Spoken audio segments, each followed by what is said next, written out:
listener production. Hi, Sasha Barbagat with you. Welcome to The Briefing.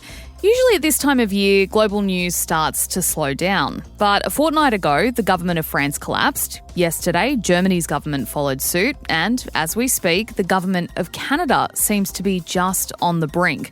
So why have all these Western governments been toppling? They're a product of a new era in politics where populations don't have the patience anymore with governments that seem to perform poorly or don't meet their expectations. We explain what the hell is going on in the second half of this episode. First, though, it is time for the headlines with Antoinette Lattouf on Wednesday, December 18th. Hey, Sasha. G'day, everyone. Australian search, rescue and medical teams have been deployed to Vanuatu following a 7.3 magnitude earthquake that struck near the capital yesterday afternoon. So according to local reports, at least 6 people have died, with more than 50 injured following the quake, which struck at a depth of 57 kilometres and just 30 kilometres off the coast of Awhate, Vanuatu's main island. Now, Australia's Foreign Minister Penny Wong described the earthquake as a dreadful tragedy. We will provide whatever assistance is required. I say to the people of Vanuatu, you are family and Australia is here to help. So, Sasha, critical infrastructure, including power, telco lines, roads and water supplies have been destroyed or damaged. And at least 10 buildings, some of them were retail, flattened. And that's around the capital Port Vila. And we have seen some footage of people trapped and vehicles crushed under the debris. That is circulating online. And experts are warning that this is likely going to be a mass casualty event. Yeah, a state of emergency has been declared with a 7-day curfew in the areas most affected. Now, it's worth mentioning that Vanuatu is, of course, a very popular holiday spot, especially with Aussies. And there are at least 50 tourists, there could be as many as 100, currently sheltering at the Australian High Commission. Now, Aussies needing consular assistance can contact +61 6261 3305 from overseas. Or if you're in Australia, you can call 1300 555 135. And Sasha, I will quickly add that several Australian airlines have also cancelled flights into Port Vila. They're saying that there's damage at the airport. So if you do have a trip planned, it's certainly worth checking that out. Aussie Facebook users could be in line for a payout after Meta reached a $50 million settlement with our Privacy and Information Commissioner. The agreement comes almost a decade after the social media giant unlawfully released the personal data of millions of Facebook users worldwide, including Aussies, in what's come to be known as the Cambridge Analytica scandal. Meta has already agreed to a $1 billion payout in the US. Now, eligible users will be told next year if they can make a claim. Antoinette, what do we know about those who are going to be eligible? Yeah, look, if you're wondering, how do I get my hands on this money? Has my data been shared? So it's for those who held a Facebook account between November 2nd, 2013 and December 17, 2015. That's a whole bunch of us. Those people had to be present in Australia for more than 30 days during that period. And here's the clincher. You had to have either installed the app, This Is Your Digital Life, or were Facebook friends with an individual who installed the app. And just briefly, Sasha, while we're speaking of big corporates and big payouts, Qantas has been ordered to fork out $120 million to 1,800 illegally sacked ground workers. So this all comes after the airline reached a settlement with the Transport Workers Union after a 4-year legal battle over its decision to fire staff at 10 Aussie airports in a cost-cutting measure in 2020, and then they outsourced their work at a much cheaper cost. Victoria's Premier has been accused of a knee-jerk reaction to recent anti-Semitic attacks by bringing in new laws for protests. Under the legislative changes, which still need to pass Parliament, masks will be banned at protests unless for religious or health reasons, and greater powers will be given to police to seize attachment devices. So that's things like locks, chains and glue. That's not peaceful protest, it's menacing behaviour. So that was the Premier Jacinta Allen speaking yesterday there. Officers can already ask protesters to remove masks, but these new laws, Antoinette, will mean police can arrest and charge people who don't do it.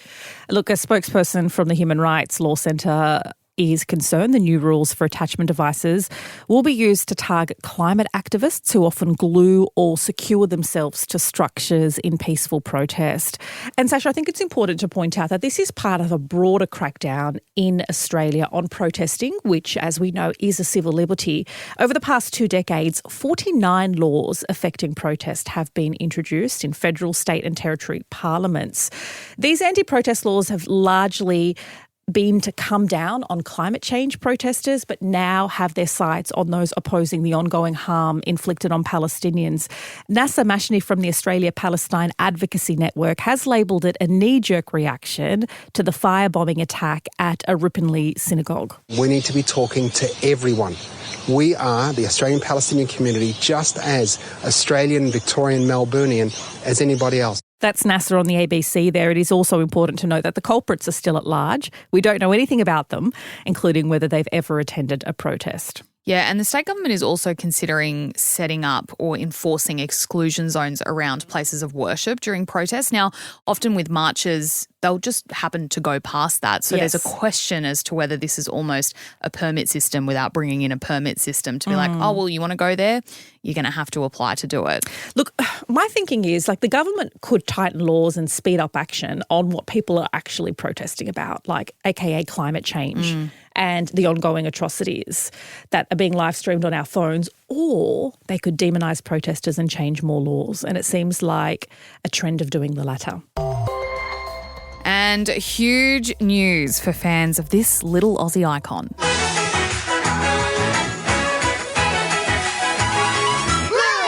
Yes, the Blue Healer is coming to the big screen. Disney has secured the rights to turn the insanely popular cartoon into a movie, which will hit cinemas worldwide in 2027.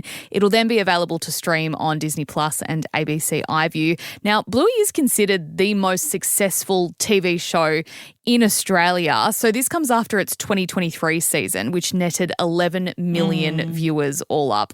And this is just in Australia. Its popularity is insane. And I know your kids would have been around the right age to watch Bluey when it first came out. Are you and your kids fans? Screw the kids. I am the biggest fan. I am a huge fan and I watch it without them. Yeah. It is just so funny and so likeable, and the episodes are short, bite-sized episodes.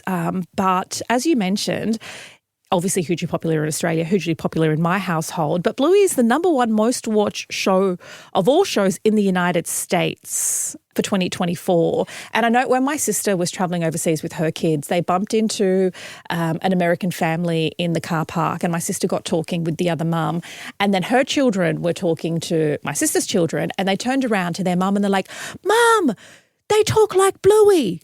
So Bluey was the reference point for an Aussie accent. Yes, absolutely. Yeah, and I've heard those stories of Australian kids so often pick up Americanisms because so many of the shows we watch here are from the United States. But the reverse has been happening. People saying Danny the recent one was there was an episode where they were wearing the paper hats from the Christmas crackers. Yeah. And people online overseas saying, what are they wearing on their heads? And I'm like, oh my God, this is beautiful, being exposed to Australian culture, Christmas crackers. I love it. I love Bluey. I haven't watched it, but I am pregnant and my boy will be 2 years old when this comes out. So perfect. I'm stoked. This is just the best news ever. And something much lighter to finish on today. So thank you, Antoinette, for being here for the headlines. Next up, it is our deep dive looking at why we're seeing so many Western governments topple right now.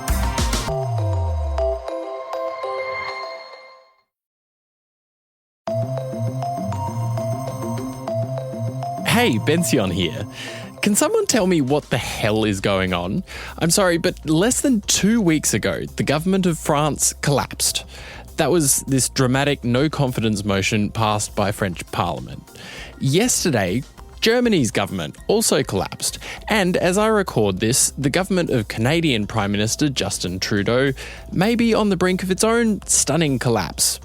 3 major Western governments teetering on their foundations is frankly a bit much in the final month of the year. So we've invited honorary fellow at Deakin University, Dr. Scott Burchill, to explain how we got here and whether the problems threatening other Western governments around the world might end up threatening our own. Scott, welcome to the briefing. Why does it seem like Western governments are just toppling all over the place? Look, it's probably coincidental. In some ways, they're repositioning themselves for what we might call Trump version 2. They're a product of a new era in politics where populations don't have the patience anymore with governments that seem to perform poorly or don't meet their expectations. And that's probably a result of them being better informed through the internet about the performance of those governments, and also this growing feeling of impatience and wanting immediate responses, what's often called instant gratification. And we see it in the financial markets where people don't want to invest money over the long term for long-term gain. They want short-term benefits and profits immediately. And it's sort of translated into the consumer sector. People want to be able to order their products online and have them delivered within 24 hours. And we're now seeing it in the political sphere as well, where if we don't get a response or we don't get satisfaction from our governments immediately, we want them changed. And even in the United Kingdom, with Keir Starmer as a relatively new Prime Minister, he barely got any honeymoon period at all. He's now been voted the least popular Prime Minister on record. And he's only been in the office for a very short period of time. And he came in a landslide. Yeah, he won in a landslide, but he wouldn't win now in a landslide. So what we're seeing, I think, is a consumer revolt or a voter revolt against governments which don't appear to be performing well enough and meeting their expectations. And the population has an appetite for change if they don't get what they want in the short term. And that's a relatively new phenomenon, I think, in international politics. Let's take a few of the most recent ones, starting with Canada. At the time of recording, the Deputy Prime Minister has quit, and politicians of various stripes are calling on the Prime Minister, Justin Trudeau, to resign or call an election. Many Australians would probably remember Trudeau way back when, being this shirtless, heartthrob Obama-type politician who is very popular in the polls. Now, nearly 2/3 of Canadians disapprove of his performance. How did he become so unpopular, and what's behind the current crisis? I think time is one of the factors that he's working against. Everyone in politics has a shelf life, and it's a fairly short one these days. He's been Prime Minister now for several years. He's seeing colleagues like the Finance Minister and Deputy Prime Minister resign. That's usually seen as a vote of no confidence in his administration. But I think the real concern that some Canadians have is how will Trudeau deal with Trump? Because they aren't very friendly. Trump has a very low opinion of the Canadian Prime Minister, made some derogatory remarks after meeting him just recently. So I think there's a concern that Canada needs a fresh start to deal with new circumstances, because their relationship with the United States is not just geographically proximate. It's also incredibly important that they're on the same page. And it may be that Trudeau has reached the end of his shelf life as a politician, and Canada needs a change. Probably, in the same way that Germany is gearing up to deal with Trump, and they've got very important relationships with the United States. So a lot of these governments are looking at the next 4 years in the United States and thinking, have we got the right people in power to deal with Trump version 2 and whatever that might be? Okay, so let's go to Germany. Why did its government collapse yesterday? It effectively got collapsed because the Chancellor wants to get out, in my view. I think he wants an excuse to avoid Trump, and by effectively destroying his own coalition and leading to elections in, I think, February, that the new right in Germany is likely to win rather than the Social Democrats, where Chancellor Scholz comes from, means that he gets a way out of the having to deal with it. But it doesn't make Germany's conditions any easier, because their biggest problem is when the Nord Stream 2 pipeline blew up, they had to then buy their energy resources from the United States at almost twice the price. This is the gas pipeline between Russia and Germany. Yes, which everyone thinks the United States blew up. I mean, everyone's avoiding dealing with this because it's embarrassing, but it's pretty clear that the United States exerted enormous control over Germany by making sure that its energy reserves have to come from the United States rather than Russia, to isolate Russia as well as increase the supply and profits made by selling energy reserves. But the effect on the German economy has been devastating because they're so reliant as an industrial powerhouse on cheap supplies of gas and coal, which in the past have come from Russia. So I think Germany is in for some real turmoil if the new right takes power, because they take that same sort of anti-immigration, nationalist, put up the borders and pretend the rest of the world doesn't exist approach, which you see in many countries these days, like similar to Italy. So I think Germany is in for a difficult period unless they can re-establish some relationship with Russia on an economic basis following a settlement of the conflict in Ukraine. All of this comes at a time where, as you mentioned, Germany and France, two major economies in Europe, arguably need some pretty aggressive government action if they're going to get their economies growing again, especially to defend against Vladimir Putin's Russia. Do you think that Putin is rubbing his hands together right now? Up to a point, although he's got problems in Syria because he wants to desperately maintain two naval bases on it gives him an access to the Mediterranean Sea, and he's going to have to negotiate with rebels who have taken control of the country, and they're not even speaking to each other, some of them. It's a really divided society. So he's got two problems, Putin. How do I win in Ukraine, and how do I maintain my naval bases in Syria following the collapse of the Assad regime? And I think the other European issues are a third-order issue for him. He would love to be able to reintegrate the Russian economy into the European economy and get rid of those sanctions. But until he pulls out of Ukraine or brings an end to that conflict, that's not going to happen. So everyone's eyes are on their own issues and problems without any obvious answers. And the European ideal gets cast into a secondary order issue for them. Another thread that links many of these teetering governments is minority government, where one party has not got enough votes to pass bills through the parliament by itself, so it needs to govern in coalition with other parties. In Australia, it seems like majority government is getting harder to achieve, especially with the rise of teal independence. Do you think Australia could be heading towards some of these kinds of unstable outcomes that we're seeing in these other countries? Well, I do think after the next election, we will have a minority government, most likely. It doesn't necessarily mean instability follows if the political leaders in the major parties learn how to negotiate with the independents and the teals. And it may be we actually get better political outcomes in some areas, like donations to political parties and some of the other issues that the major parties have been pretty weak on. They may be forced to actually get off the fence and start making decisions. So I don't accept that minority governments are always unstable or that they bring a level of uncertainty, providing the political leader, the one with the most seats, learns to negotiate on a reasonable basis with those groups. So they have to stop ruling out that sort of negotiation. I mean, I'm not talking about formal agreements. It's a reality now in the world that, as you said, majority governments are increasingly rare.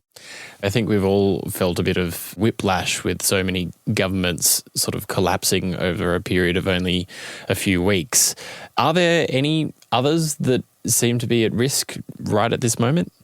Well, there's enormous chaos in Georgia, in Romania, obviously in Syria, where there's just complete uncertainty, but lots of demonstrations in the public square, effectively, and calling for change. My biggest concern is Syria, which seems to be a failed state in many ways, which was likely to be carved up in some way, which won't be very satisfactory. In Romania and Georgia, you've also got foreign interference. And in Venezuela, you've got enormous sanctions imposed by the United States because Venezuela doesn't do what it's told. So I think we're just going to have to get used to the idea that all governments now are vulnerable to political opposition if it's organised. There's also lots of political interference, of course, from other major states. And it actually makes this part of the world, Southeast Asia in particular, relatively stable by comparison. It's one of the things we perhaps haven't emphasised is that our own region in the world is probably the most politically stable region of all of them at the current point of view. I mean, it may just be coincidence that that's the case, but you've got strong, solid governments in Malaysia, Singapore. You've had a transition of government in Indonesia. You've got some turmoil in Philippines, but basically the whole of East Asia, right down into Southeast Asia and even in the South Pacific is pretty stable at the moment in comparison to the Middle East, Eastern Europe and Latin America. Well, that's a optimistic note to finish on. Honorary Fellow at Deakin University, Dr. Scott Burchill speaking with me there. Thanks for listening to this episode of The Briefing. That's it for now. Before you go though, we'd love it if you could share this ep with someone you think might enjoy it. It's a really easy way to support us and all we do here at The Briefing. So is sharing our social posts. Check us out on Instagram at The Briefing Podcast and on TikTok and YouTube, search Listener Newsroom. I'm Bension Siebert. Catch you next time.